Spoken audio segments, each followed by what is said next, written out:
Welcome to episode 97, The Hornerable Man. And believe you me, no dummy, you don't have to turn on closed captioning for this one. You know, I was reflecting the other day on what I said in episode 52 about worrying that living my philosophy of life could mean being considered a punk. But as I explained in the episode, my philosophy of life is okay because there's more wrong with the punker than the punky. It's similar to how you would think there's more wrong mentally with the bully than with the bullied in Trinidad. Perhaps, unless you're from Eastern Caribbean. But bullying continues the world over, and so does punking. And I've lived and continue to live through both. All my life I've been shy, naive, and trusting, and that has led to me being taken advantage of or punked countless times. Sometimes I've gotten angry and reacted poorly, but most times I let it slide. I leave it to karma or fate or luck. But, as I've also explained in episode 94, The Common Man, these days I've gotten less trusting and less prone to recycling people in my life. But that comes with a certain amount of angst. The angst comes from the feeling that my lack of trust may sometimes be confounded, and it's causing a hardening of my heart that's not in keeping with my nature. And sometimes that angst morphs into guilt, even if the evidence is inconclusive as to whether my lack of full trust was valid or not. By way of explanation, let me tell you a story. It's more than 20 years now since I met this dude who had a drug addiction. He was in his late 30s when we first met while shooting pool at a club, and I gave him and his roommate a ride home. There's more to that story of me dropping him home that night, but to be clear, me and him didn't have sex. When I met him, he said he was new to town, having recently come up from DC. We became friends and would often go clubbing or hanging out with other friends. I got to realize he used a lot of drugs. Not just weed, but some real hardcore shit. I also came to realize that he was essentially homeless. He would hustle and tease his way into someone's place, really some man's place, but eventually he would be kicked out. Anyhow, one time when this happened, he called me to ask for a ride with his things to someone else's place.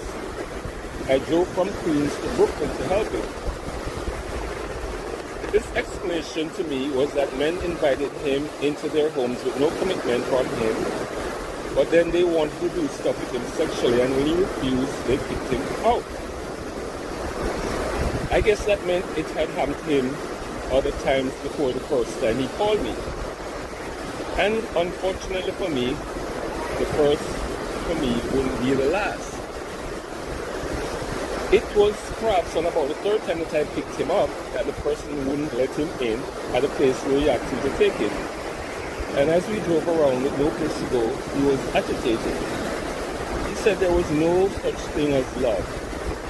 These men he knew talked about loving and caring for him, but what they really wanted was sexual favors from him in return for their version of love. We got into an argument over whether there can be, essentially, love that was a pull without a quid. Let me go back to how I view love, as I've noted in several past episodes. Love is putting someone else's happiness before your own and trusting that they will do the same. Such love does not have to involve sex, although if it does, then you seriously have a lover. But such love should not be extinguished, even if the person shown love does not reciprocate. So if you are looking for a lover but the other person is not, or if there is a broken trust between you and someone you love, you step back and continue to love.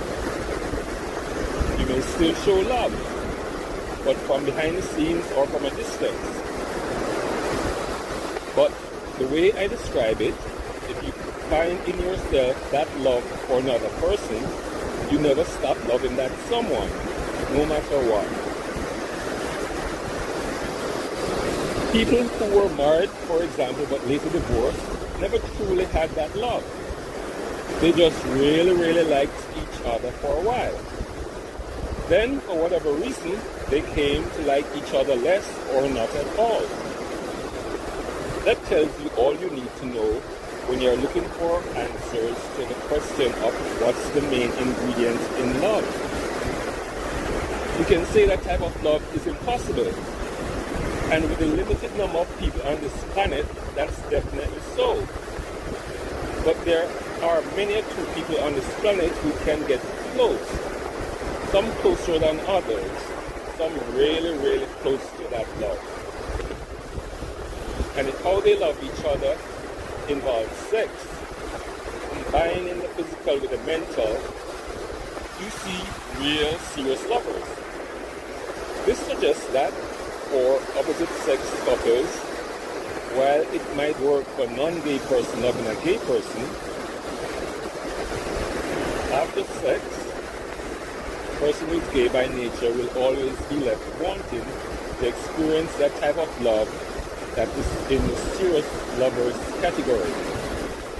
In effect, when they have sex, the sex will always leave one of them wanting some undefined thing, even if they try to tell themselves otherwise.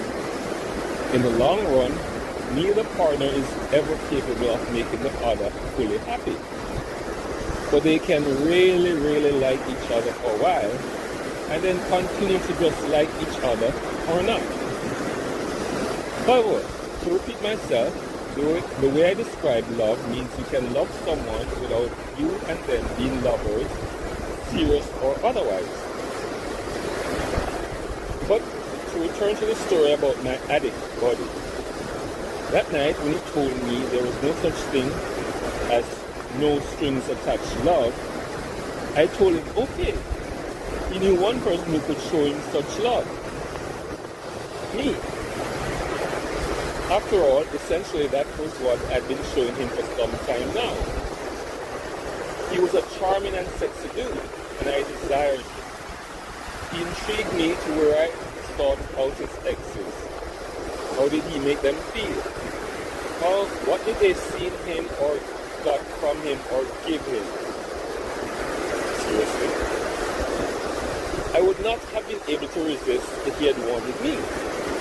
But I'd gotten to know him enough to know that I couldn't not make him happy. His feelings for me were perhaps only in sight of really, really life, but not even there. So he and I could not be serious lovers. I should have kept my distance.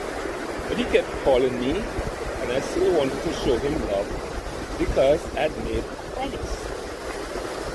Anyhow, again, getting back to episode 97. We were driving that third time, and by then it was almost midnight, and I didn't know what to do with him, so I took him to my home.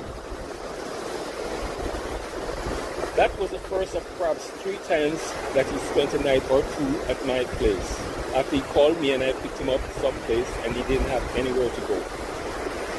My wife, who was a healthcare professional dealing with patients with drug and mental problems, knew much about him from what I told her, since it was multiple times where I'd had to explain my departure to her, after he had interrupted my day or night to come rescue him. She had actually met him briefly a couple times before, but that first night and the next day, she had her first extended chats with him. After 2 days, he was admitted to a place called Faith Mission in Jamaica, Queens. They had a program for homeless men with drug problems. After he left, my wife told me I was wasting my time. She explained that he had a serious drug problem that she believed to be incurable if it remained unacknowledged. Well, over the next 15 years, I spent a lot of time showing love to that dude, and I guess proving my wife correct. I lost track of the number of times I took him to or from or visited him at drug rehabilitation places from New York City to South Jersey. It was rare that he lasted more than 3 months outside a rehabilitation facility. I gave him money, I paid fines for him, I was his alibi from his friends and boyfriends. There were times I bought him food, clothes, connected him to people who helped him with a job, with housing, with getting boyfriends. People, including my wife, told me I was being his enabler. And until he hit rock bottom, he would never change. But to me, I saw him hit what I thought was rock bottom so many times. Eventually, I got to find out that the reason people were kicking him out wasn't because of sex.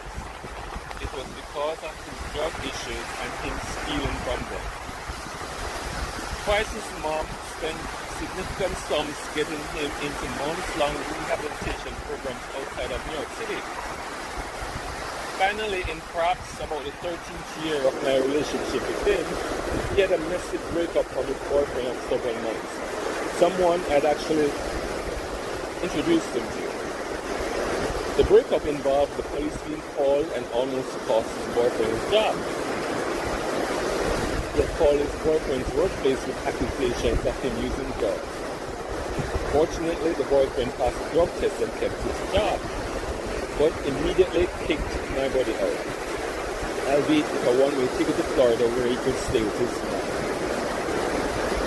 From what I heard, in Florida, he damaged his mom's house, crashed her car, aggravated her health problems, and was a pain and nuisance until she wanted him out. He met someone and moved to another city where he got a job at a fast food restaurant and was off the radar for a while. Next thing, me, his mom, and another close friend of his in Queens knew he was in jail. In a communication amongst his three main supporters, me, his mom, and a friend in Queens, we acknowledged the dangers of prison, but also acknowledged our feeling that right at that time, the controlled environment of a prison may save his life. We knew how he got when he used certain drugs, and we feared he would berate or attack somebody who would seriously harm or kill him. At least in jail, he could detox. He ended up spending about a year and a half in prison. It was several months into his prison stay that I got to hear that he was released to a halfway house briefly after an initial 3 months, but violated the conditions of his release and ended up back in prison to serve the full sentence. During this time locked up, I think it was mostly that close friend of his in Queens and me and his mom, and occasionally his sister or aunt who sent him money. But knowing him, there could have been others. He had a winning charm that in another life would have made him millions as an actor or TV personality. When I got to talking to that close friend of his that I knew and we compared notes, we got to realize how many lies he had told us. Not that deep down we didn't already sort of know. His lies were constant and seemed counterproductive. Even when asking me to research or get advice on legal stuff pertaining, for instance, to his permanent visa status, it had been difficult for me to get a straight answer from him about when and why he was arrested. In communicating, me and friend in Queens got to realize how frequently he pulls stunts, like getting us to set overlapping commissary purchases or money, by telling each of us that other was unable to assist him that particular week. Finally, he lied about his release date and his promise to go straight to this halfway house and to call us once he was there, and to stay there. Instead, he went missing for a week, and then we heard via his mom that he was dead. When I reflect on it now,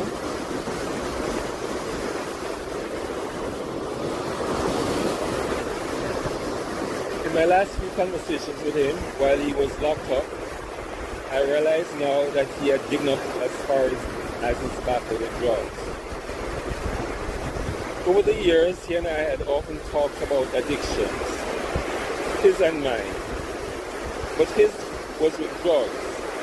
And when I spoke to him last, he didn't talk as he usually did about stuff he was going to do with his life, like focus on his music and not use drugs again, which was always his mantra when he was coming out of rehabilitation facility after being off drugs for a while. Almost 4 years have passed since he died, but I still think of him often and wonder if I could have done more. I think of the amount of times he lied to me and even scammed the money from me, and still wonder whether I should have sent him more money than what I sent when he was pleading with me last week before his release. Me and his friend in Queens talked about that. And we also wondered whether it was the money we did send him that he had used to buy the drugs that killed him.